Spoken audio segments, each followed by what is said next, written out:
PSC ലേണറിന്റെ പുതിയൊരു ക്ലാസ്സിലേക്ക് സ്വാഗതം. അപ്പൊ നമ്മള് യൂറോപ്യന്മാരുടെ ആഗമനത്തില് എന്ന ടോപ്പിക്കില് ആദ്യത്തെ 2 യൂറോപ്യൻ ശക്തികളെ നമ്മൾ ക്ലാസ് എടുത്തു കഴിഞ്ഞിട്ടുണ്ടായിരുന്നു.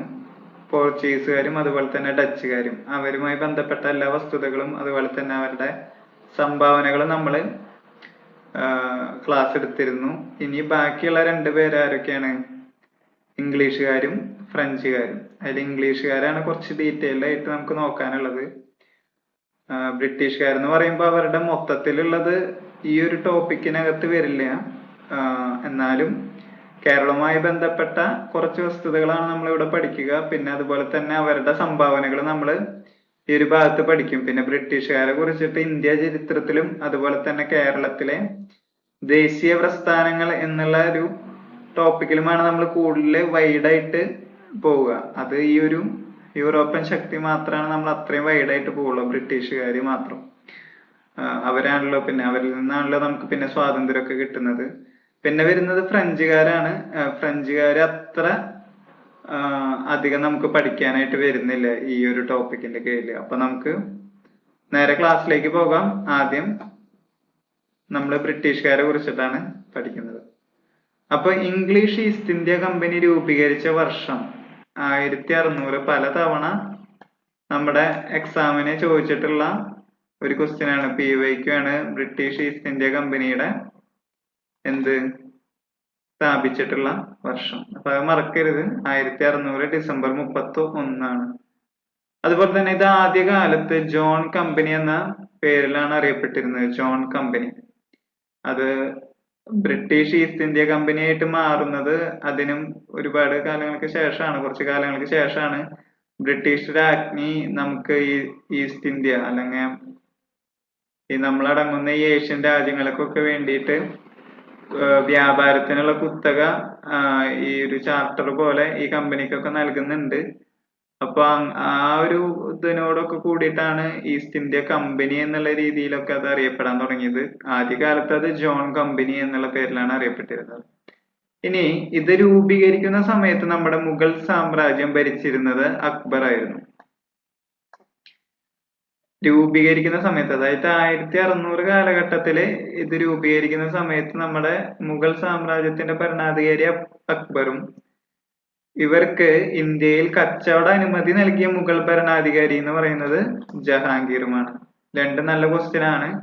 രൂപീകരണ സമയത്തെ നമ്മുടെ മുഗൾ ഭരണാധികാരിയും അതുപോലെ തന്നെ കച്ചവട അനുമതി നൽകിയ മുഗൾ ഭരണാധികാരിയും. രൂപീകരണ സമയത്ത് അക്ബറും കച്ചവടത്തിനായിട്ടുള്ള അനുമതി നൽകുന്നത് ജഹാംഗീറിന്റെ കാലഘട്ടത്തിലുമാണ്.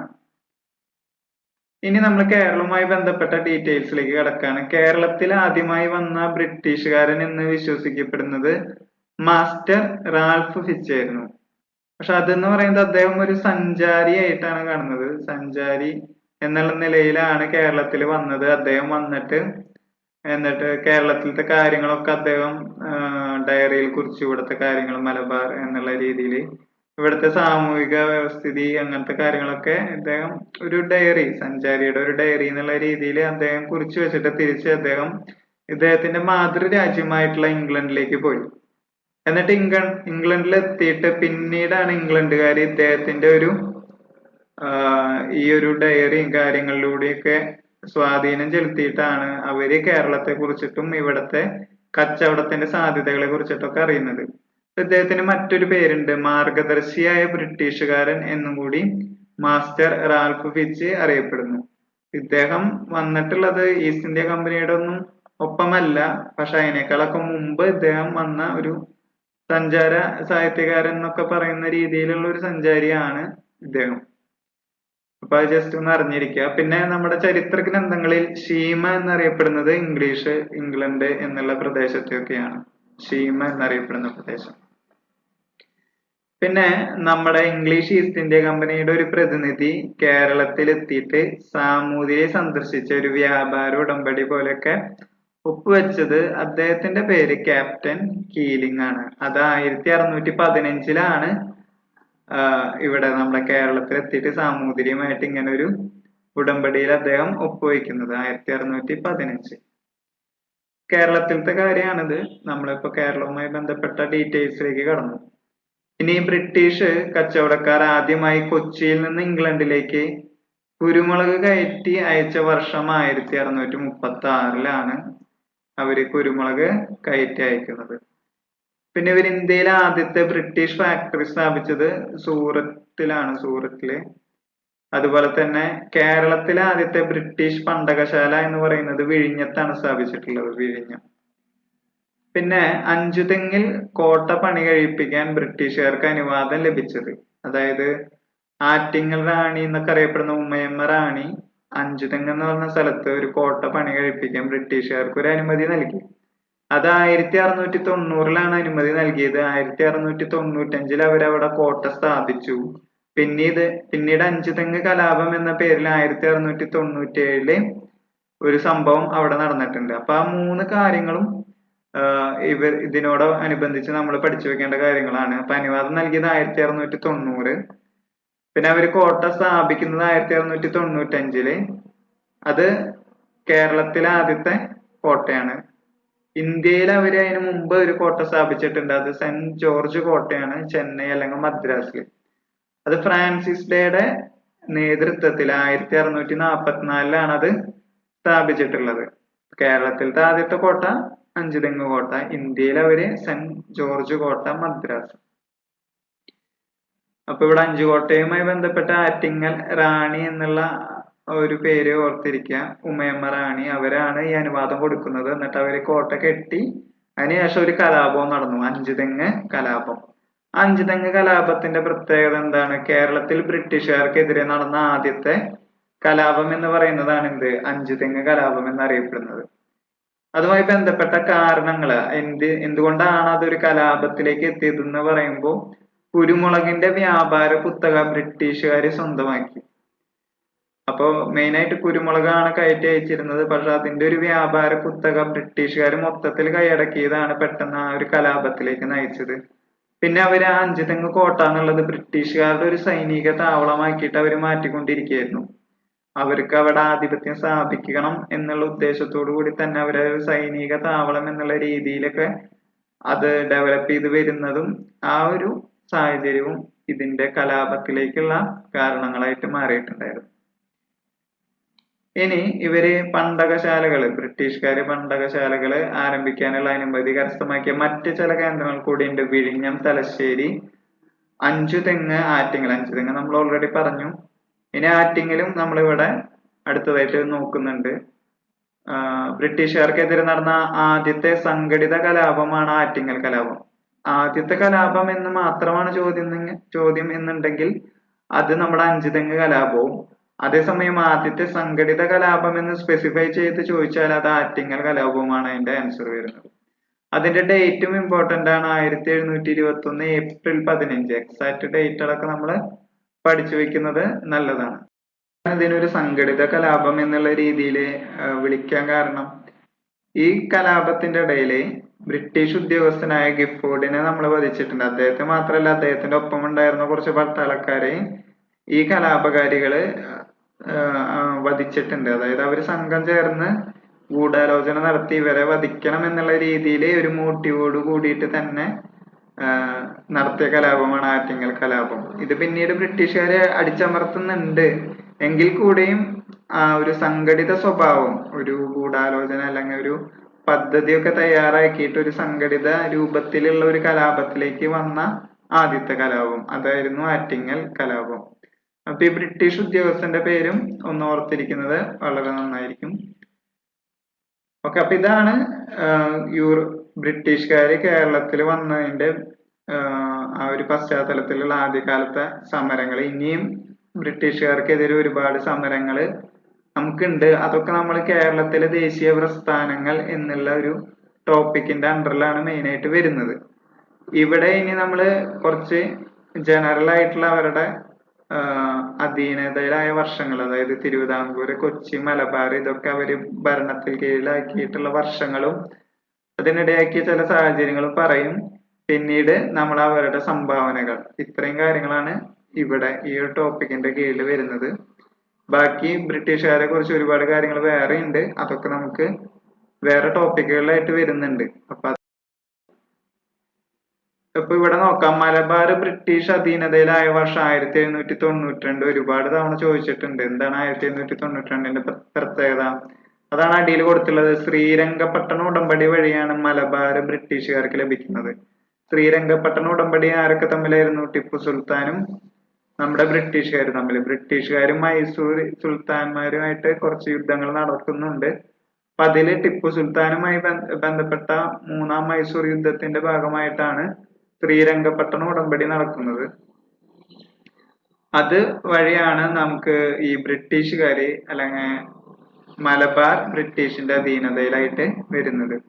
ഈ മലബാറിന് ഒരു പ്രത്യേകതയുണ്ട്. ഇങ്ങനെ കിട്ടിയത് കൊണ്ട് തന്നെ ബ്രിട്ടീഷുകാർ നേരിട്ട് ഭരണം നടത്തിയിരുന്ന കേരളത്തിലെ പ്രദേശം എന്ന് ചോദിച്ചാൽ അത് മലബാറാണ്. കാരണം ഓൾറെഡി ആ സമയത്ത് മലബാറിന്റെ ഭരണം ടിപ്പു സുൽത്താന്റെ കയ്യിലായിരുന്നു. പിന്നെ ടിപ്പു സുൽത്താന്റെ കയ്യിൽ നിന്ന് നേരിട്ട് പിടിക്കുകയാണ് ചെയ്തത്. നേരിട്ട് നമ്മുടെ ബ്രിട്ടീഷുകാർ കൈക്കലാക്കി. അതുകൊണ്ട് തന്നെ വേറെ ഇടനിലക്കാരായിട്ട് വേറെ നാട്ടുരാജ്യങ്ങൾ ഉണ്ടായിരുന്നില്ല. അപ്പൊ ബ്രിട്ടീഷുകാർക്ക് നേരിട്ട് തന്നെ ഭരണം നടത്താനുള്ള ഒരു രാഷ്ട്രീയ സാഹചര്യം മലബാറിൽ ഉണ്ടായി. അതേസമയം തിരുവിതാംകൂറിലും കൊച്ചിയിൽ അങ്ങനെയല്ല. തിരുവിതാംകൂർ കൊച്ചിയിൽ ഉണ്ടായത് എന്താന്ന് വെച്ചാൽ അവര് ബ്രിട്ടീഷ് മേൽക്കോയ്മ അംഗീകരിക്കുകയാണ് ചെയ്തത്. അതായത് കൊച്ചിക്കും തിരുവിതാംകൂറിനും അവരുടേതായിട്ടുള്ള നാട്ടുരാജാക്കന്മാരുണ്ട്. പക്ഷെ ആ രാജാക്കന്മാര് ബ്രിട്ടീഷ് ഈസ്റ്റ് ഇന്ത്യ കമ്പനിയുടെ മേൽക്കോയ്മ അംഗീകരിച്ചു. അങ്ങനെയാണ് ഉണ്ടാകുന്നത്. അപ്പൊ ഇവിടെ കൊച്ചി രാജാവ് ബ്രിട്ടീഷ് മേധാവിത്വം അംഗീകരിച്ചത് 1791 അതിനുശേഷം തിരുവിതാംകൂർ ബ്രിട്ടീഷ് മേൽക്കോയ്മ അംഗീകരിക്കുന്നത് 1795 ഇവര് ഈ ബ്രിട്ടീഷ് മേൽക്കോയ്മ അംഗീകരിക്കാൻ വേണ്ടിയിട്ട് നമ്മുടെ തിരുവിതാംകൂറിലൊക്കെ രാജാക്കന്മാരെ അംഗീകരിക്കാനുണ്ടായ ഒരു കാരണം ടിപ്പു സുൽത്താൻ തിരുവിതാംകൂറിനെ ആക്രമിക്കുമോ എന്നുള്ള ഭയം കൊണ്ടാണ്. അപ്പൊ ആ സമയത്ത് ബ്രിട്ടീഷുകാർ പറഞ്ഞു ഞങ്ങള് സഹായിക്കാം എന്നുള്ള രീതിയിലാണ് ആ ഒരു കരാറൊക്കെ ഉടലെടുക്കാനുണ്ടായിട്ടുള്ള ആദ്യകാല കാരണങ്ങൾ. അപ്പൊ അത് ജസ്റ്റ് പറഞ്ഞു എന്ന് മാത്രം. ബ്രിട്ടീഷുകാരുടെ അധീനതയിലായ സമയത്ത്, ഇവിടെ ആ ഒരു വേർഡ് ഉണ്ട്, മിസ്സിംഗ് ആണ്. അധീനതയിലായ സമയത്ത് തിരുവിതാംകൂർ രാജാവ് ആരാന്ന് വെച്ചാൽ അവിട്ടം തിരുനാൾ. അതായത് അവിട്ടം തിരുനാളിന്റെ കാലഘട്ടമായപ്പോഴേക്കും തിരുവിതാംകൂർ പൂർണ്ണമായിട്ടും ബ്രിട്ടീഷുകാരുടെ അധീനതയിലായി. ആ സമയത്തുള്ള ഭരണാധികാരിയെ ചോദിച്ചാൽ അവിട്ടം തിരുനാൾ ബാലരാമവർമ്മ എന്നുള്ള പേര് പറയാം. 1795 ഭരണാധികാരി അപ്പൊ ആരാണ്? അവിട്ടം തിരുനാളല്ല, അത് നമ്മുടെ കാർത്തിക തിരുനാളാണ്. രണ്ടാമത്തെ ട്രാവൻകൂർ ഹിസ്റ്ററിയിലത്തെ രണ്ടാമത്തെ ഭരണാധികാരിയായിട്ടുള്ള കാർത്തിക തിരുനാൾ അഥവാ ധർമ്മരാജയാണ് ആ സമയത്ത് ട്രാവൻകൂർ ഭരിച്ചിരുന്നത്. ഇത്രയും കാര്യങ്ങൾ ആ ഒരു ഭാഗത്ത് ഓർത്തിരിക്കാം. അതിനുശേഷം British East India company Malabar തീരത്ത് തങ്ങളുടെ സൈനിക ശക്തി വ്യാപിപ്പിക്കുന്നതിനായി തലശ്ശേരി കോട്ട 1708 സ്ഥാപിച്ചിട്ടുണ്ട്. മലബാറിൽ സ്ഥാപിച്ചിട്ടുള്ള ഒരു കോട്ടയാണ് 1708 തലശ്ശേരി കോട്ട. തിരുവിതാംകൂർ ഭാഗത്ത് അഞ്ചുതെങ്ങ് കോട്ട ഉണ്ടായിരുന്നു. അതും ഓർത്തു വയ്ക്കുക. 1595 സ്ഥാപിച്ചു. അപ്പൊ ഈ രണ്ട് കോട്ടകളും ഒന്ന് മനസ്സിലാക്കി വെക്കുക. ഇനി നമ്മള് സംഭാവനകളിലേക്ക് കടക്കാണ്. വളരെയധികം പ്രാധാന്യമുള്ള ഒരു ഭാഗമാണ് ബ്രിട്ടീഷുകാരുടെ സംഭാവനകൾ. അതിലേക്ക് കടക്കാണ്. നീതിന്യായ വ്യവസ്ഥ 1802 കോൺവാലിസ് നടപ്പാക്കിയ നിയമം അനുസരിച്ച് ജുഡീഷ്യലും എക്സിക്യൂട്ടീവുമായിട്ടുള്ള അധികാരങ്ങൾ അദ്ദേഹം വേർതിരിക്കുകയുണ്ടായിട്ടുണ്ട്. അതുപോലെ തന്നെ തലശ്ശേരിയിൽ ഒരു പ്രവിശ്യ കോടതിയും തലശ്ശേരിയിലും കോഴിക്കോടുമായിട്ട് ജില്ലാ കോടതികളും ഏർപ്പെടുത്തി. ഇപ്പൊ ബ്രിട്ടീഷുകാരെ സംബന്ധിച്ച് അവർ ഒരുപാട് കാലം കേരളം ഭരിച്ചു, ഇന്ത്യ ഭരിച്ചു എന്നതുകൊണ്ട് തന്നെ അവരുടെ ആ കാലഘട്ടത്തില് കുറച്ച്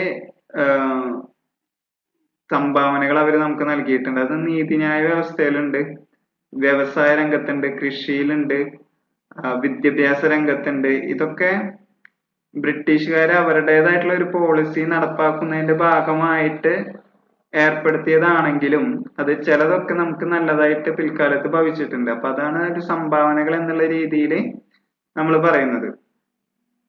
ഇവിടെ ഈ നീതിന്യായ വ്യവസ്ഥയിൽ ഉണ്ടായിട്ടുള്ള ഒരു പരിഷ്കരണമാണ് ഇവിടെ പറഞ്ഞിട്ടുള്ളത്.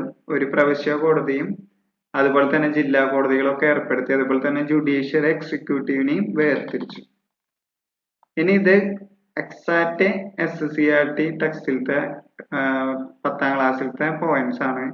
വളരെയധികം ഇമ്പോർട്ടന്റ് ആണ്. അതുകൊണ്ടാണ് അതുപോലെ തന്നെ സ്ക്രീൻഷോട്ട് നമ്മൾ ആഡ് ചെയ്തിട്ടുള്ളത്.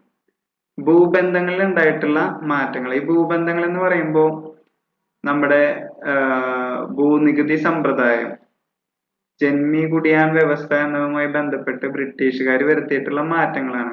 അപ്പൊ ആദ്യത്തെ ഒരു കോൺസെപ്റ്റ് എന്ന് പറഞ്ഞാൽ ഭൂമിയുടെ ഒക്കെ അവകാശികൾ എന്ന് പറയുന്നത് ജന്മിമാരും നാടുവാഴികളൊക്കെ ആയിരുന്നു. അവര് കുടിയാന്മാരുടെ മേലെ നികുതി ഭാരം അടിച്ചേൽപ്പിക്കുകയും കൃഷിക്കാരെയൊക്കെ കുടിയൊഴിപ്പിക്കുന്ന ഒരു അവസ്ഥയൊക്കെ ഉണ്ടായിട്ടുണ്ട്. അപ്പൊ അതുമായി ബന്ധപ്പെട്ടിട്ട് മലബാർ കലാപം എന്നുള്ളത് ഒരു ഇമ്പോർട്ടന്റ് ആണ്. മലബാറിലെ കൃഷിക്കാരുടെ ജീവിതം കൂടുതൽ പരിതാപകരമായി. അപ്പൊ അതിനെതിരെ കലാപങ്ങൾ നടന്നതാണ് മലബാർ കലാപം, മാപ്പിള കലാപങ്ങളൊക്കെ നമ്മൾ പറയുന്നത്. മാപ്പിള കലാപങ്ങളാണ് എക്സാക്റ്റ് ആയിട്ട് വരുന്നത്.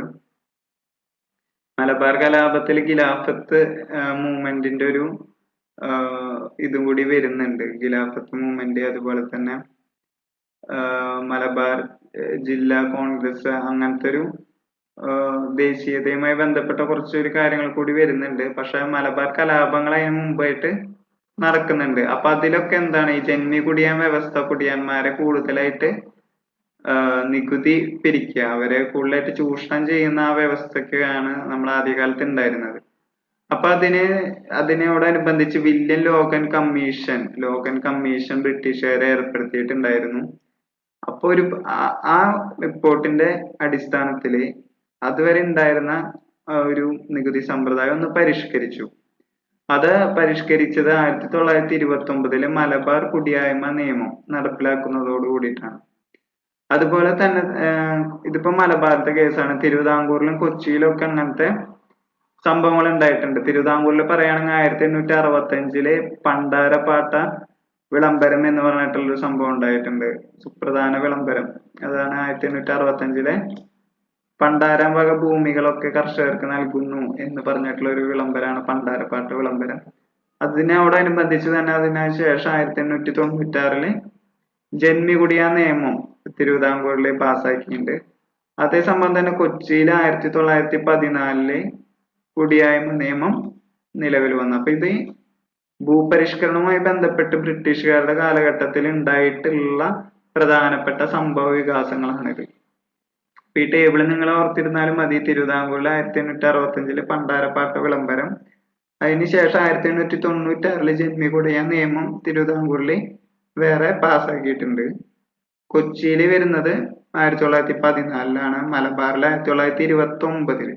അതിന് ഉണ്ടായ കാരണം മാപ്പിള കലാപങ്ങള്, മലബാർ കലാപം, അതിനോടൊക്കെ അനുബന്ധിച്ചിട്ടാണ് ഈ മലബാർ കുടിയായ്മ നിയമം രൂപപ്പെട്ട് വന്നത്. അപ്പൊ ഇത്രയും കാര്യങ്ങൾ മനസ്സിലായി എന്ന് വിചാരിക്കുന്നു. എന്ന് പറയുന്നത് വ്യവസായങ്ങളുടെ ഉദയമാണ്. വ്യവസായങ്ങളുടെ ഉദയം കുറച്ചൊന്ന് ആക്കാം. വ്യവസായങ്ങൾ എന്ന് പറയുമ്പോൾ ബ്രിട്ടീഷുകാര് ഒരുപാട് വ്യവസായങ്ങൾക്ക് കേരളത്തിൽ തുടക്കം കുറിച്ചിട്ടുണ്ട്. അതില് ആധുനിക വ്യവസായങ്ങളുടെ ഒരു ഇതിൽ വരുന്നതാണ് നമ്മുടെ പള്ളിവാസൽ വൈദ്യുത നിലയം. ആദ്യത്തെ ജലവൈദ്യുത നിലയം എന്ന പേരിലുള്ള പള്ളിവാസൽ ബ്രിട്ടീഷുകാരുടെ കാലഘട്ടത്തിലാണ് സ്ഥാപിക്കപ്പെട്ടത്. അതുപോലെ തന്നെ കുറച്ച് ഇമ്പോർട്ടന്റ് ആയിട്ടുള്ള ഫാക്ടറികളാണ് ഇവിടെ കൊടുത്തിട്ടുള്ളത്. പുനലൂർ പേപ്പർ മില്ല് കൊല്ലത്ത്, കളമശ്ശേരിയിലെ ഫാക്ടറി എറണാകുളം, കുണ്ടറ സെറാമിക്സ് കൊല്ലം, റബ്ബർ വർക്ക്സ് തിരുവനന്തപുരം. റബ്ബർ എന്ന് കേൾക്കുമ്പോൾ കോട്ടയത്തേക്ക് പോകണ്ട. റബ്ബർ വർക്ക്സ് തിരുവനന്തപുരം ഓർത്തിരിക്കുക. ടാറ്റ ഓയിൽ മിൽസ് കൊച്ചിയിലാണ്. അതുപോലെ തന്നെ അളഗപ്പ തുണി മില്ല് കൊച്ചി. അപ്പൊ ഇത്രയും പോർഷൻസ് ഒന്ന് നോട്ട് ചെയ്ത് വെക്കുന്നത് നല്ലതായിരിക്കും.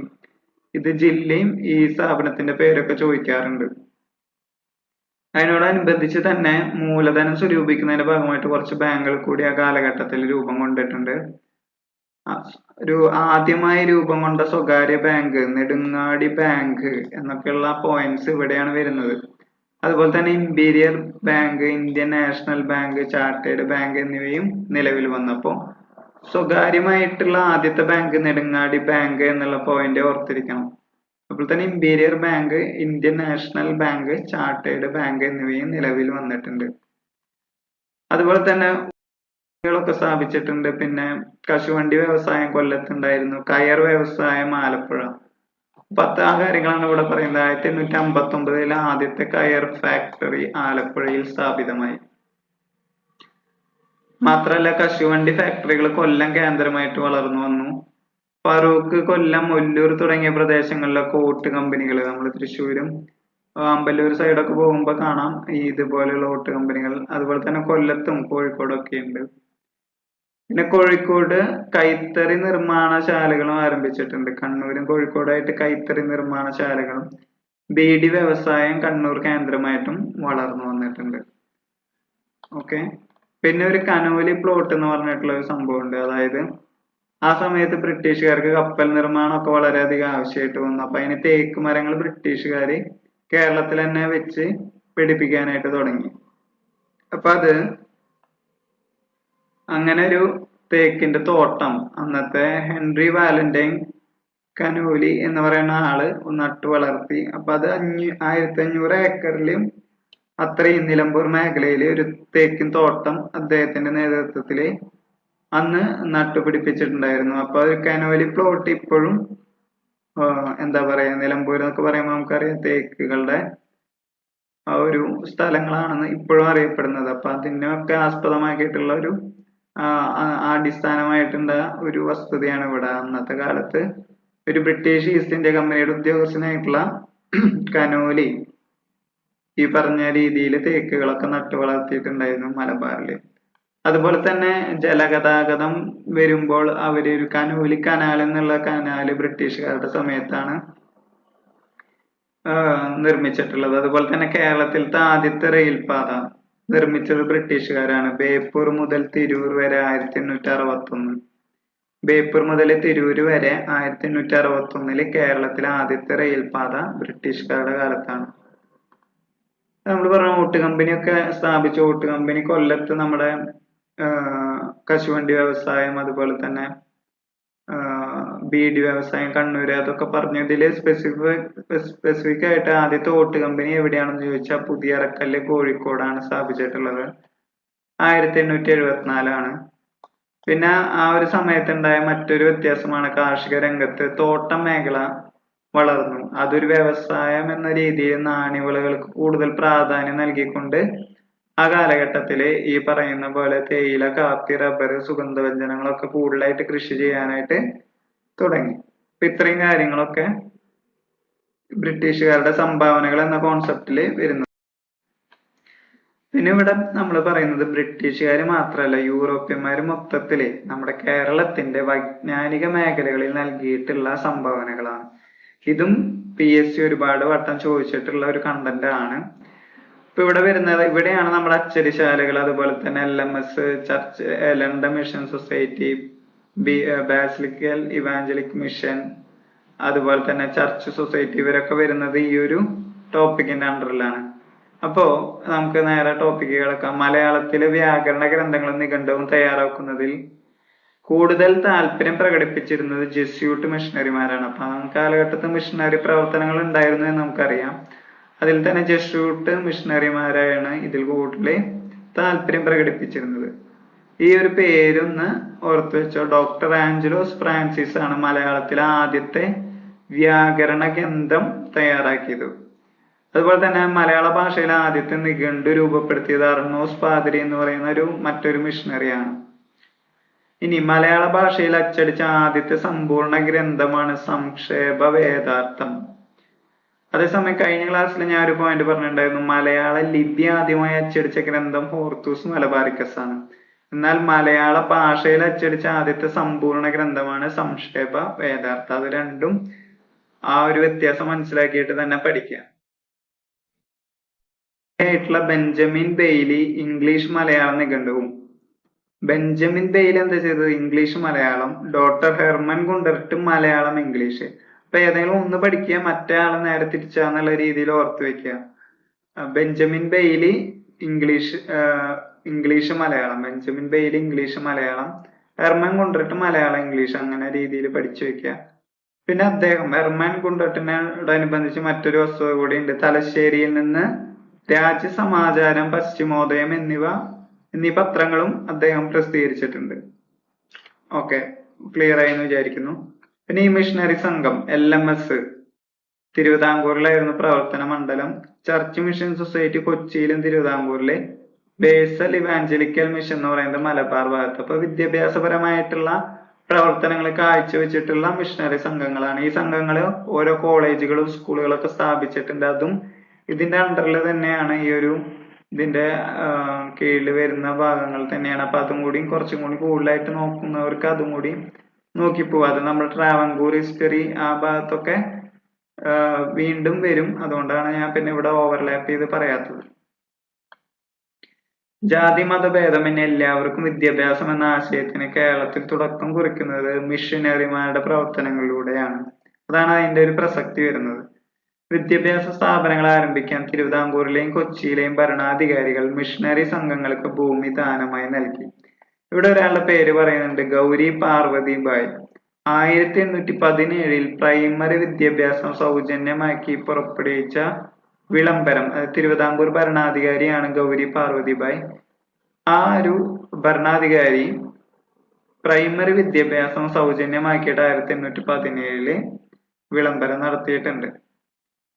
ഓക്കെ, അപ്പൊ അതുപോലെ തന്നെ ഇവിടെ കൊച്ചിയില് വിദ്യാഭ്യാസ രംഗത്ത് ഇടപെടുകയും സ്കൂളുകളും കോളേജുകളും ഒക്കെ സ്ഥാപിക്കുകയോ ചെയ്തിട്ടുണ്ട്. ഞാൻ പറഞ്ഞു, അപ്പൊ ആ പേരുകൾ ഫേമസ് ആയിട്ടുള്ള കുറച്ച് കോളേജുകളൊക്കെ ഉണ്ട്. അതിന്റെ സ്ഥാപിച്ച വർഷം, മിഷണറി സംഘം, അതൊക്കെ ഒന്ന് പഠിക്കുന്നത് കുറച്ച് നന്നായിരിക്കും.